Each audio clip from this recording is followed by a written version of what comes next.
Nama saya Muhammad Adam bin Abdul Rahim, bernombor metrik B132-310545. Baik, kumpulan kami telah diamanahkan untuk mengkaji selidik perihal undi 18 dan saya di sini berperanan untuk mengupas sedikit latar belakang dan juga objektif kajian perihal undi 18. Dan latar belakang yang akan saya ceritakan adalah pertama kali ditubuhkannya undi 18. Baik, undi 18 ini ditubuhkan oleh Tharma Pillai dan juga Khaira Yusri, iaitu dua mahasiswa.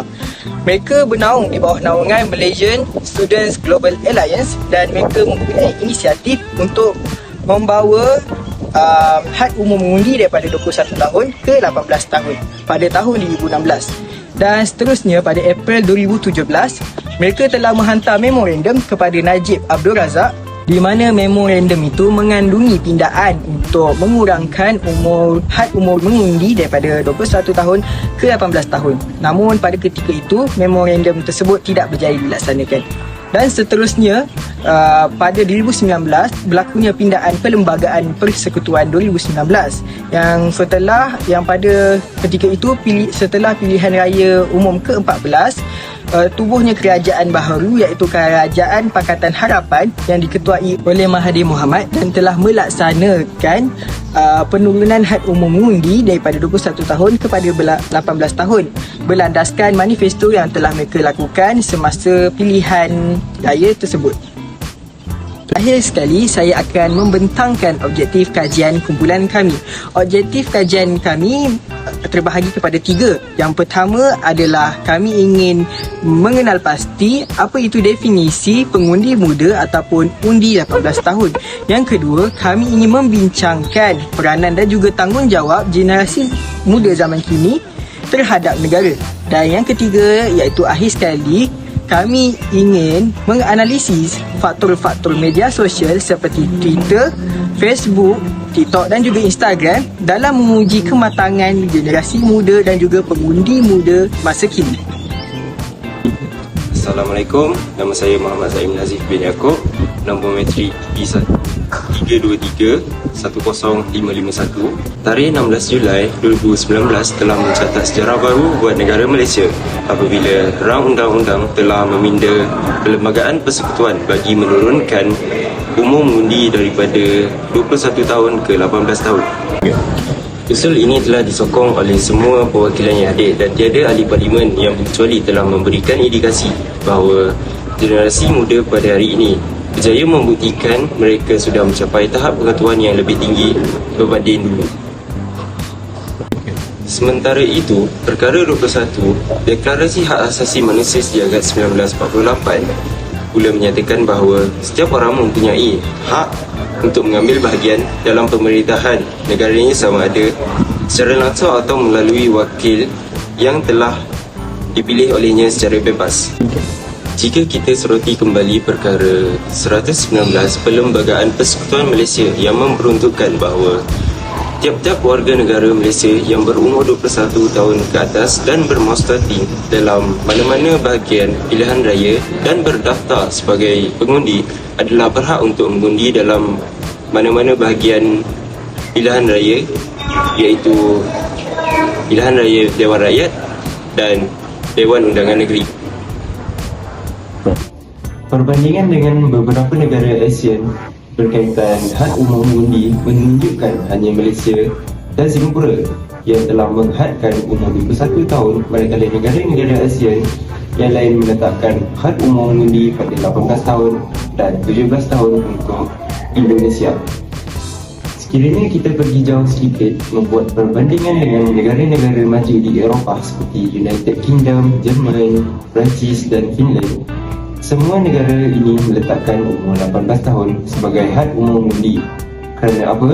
Kerana golongan belia adalah golongan majoriti rakyat dan definisi belia itu harus dilihat kepada tahap pemikiran dan kematangan, bukan lagi kepada nombor. Dalam konteks hari ini, 18 tahun adalah usia yang matang berdasarkan pencapaian pendidikan negara dewasa ini beserta pendedahan maklumat tanpa batasan yang diterima melalui teknologi komunikasi.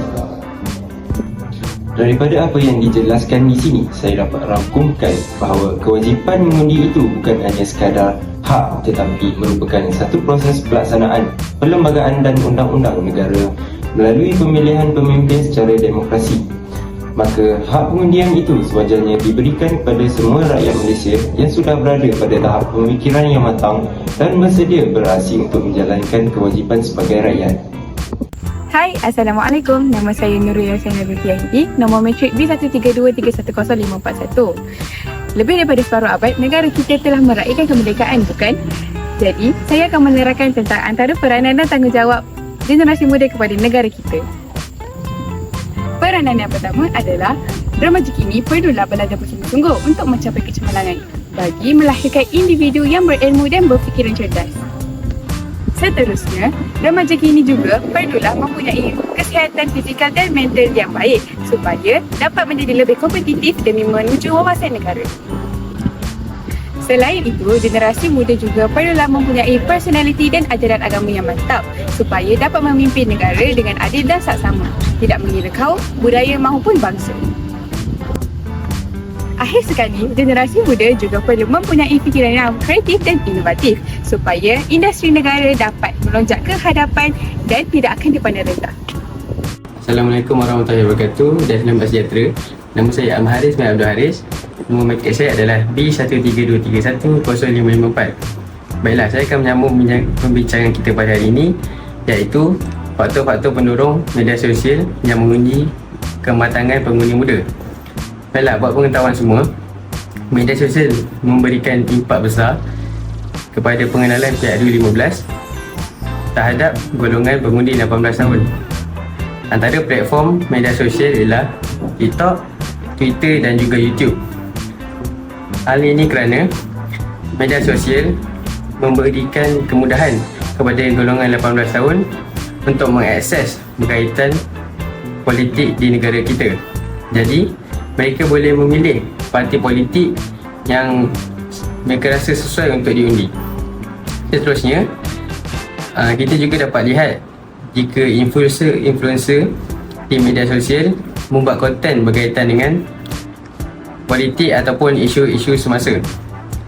Hal ini akan memberikan kesedaran dan juga rasa ingin mengundi yang lebih dalam kepada pengundi 18 tahun untuk mereka mengundi.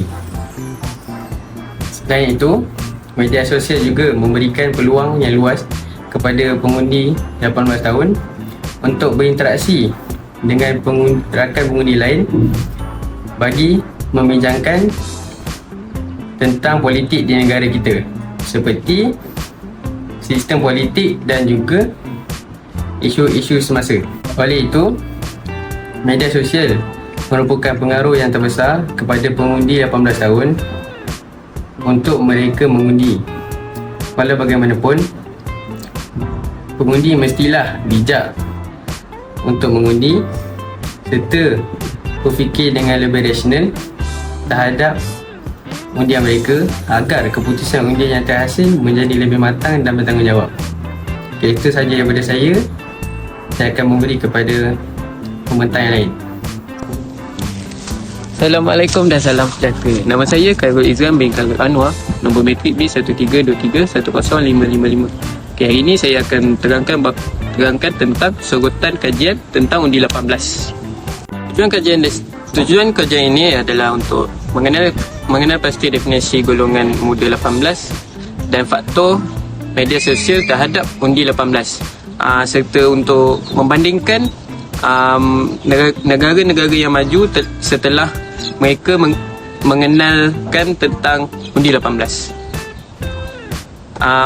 Yang pertama, tahun 2022, Dr. Sufia Hayati Yusof merangkap penolong kanan Fakulti Kepimpinan dan Pengurusan telah membuat kajian tentang konsep golongan undi 18 dan faktor media sosial tentang undi 18. Tujuan untuk mengenal pasti definisi golongan undi 18, memperkenalkan undang-undang yang menyokong golongan undi 18 dan membandingkan kemajuan negara lain yang lebih maju selepas memperkenalkan golongan undi 18.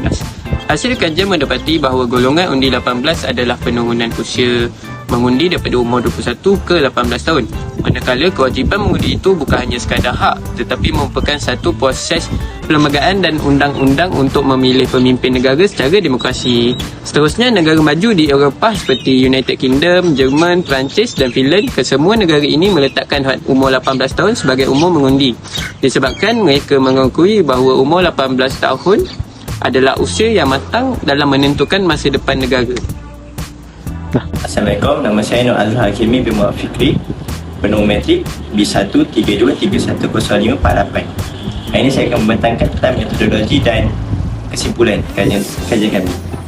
Metodologi kita merupakan satu set kaedah yang digunakan untuk menjalankan kajian ke atas subjek tertentu.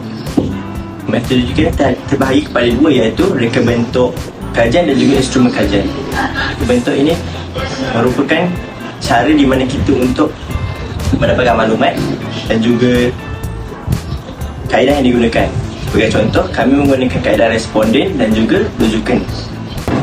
Manakala instrumen kajian pula, kami menggunakan borang soalan sidik dan juga rujukan kajian. Dari kajian yang kami lakukan, terdapat kebaikan dan keburukan daripada undi 18 ini. Namun, kebaikan daripada undi 18 ini dapat meningkatkan ekonomi negara dan melahirkan generasi yang boleh memimpin negara. Selain itu, media sosial merupakan media di mana dapat memberi kesedaran kepada pemuda-pemuda. Hal ini dapat memberi pemuda-pemuda agar lebih bijak dalam memilih pemimpin negara dan juga membuat keputusan. Pria ini memiliki gaya yang sok keras, tapi giliran digas, sesak napas, gaskan.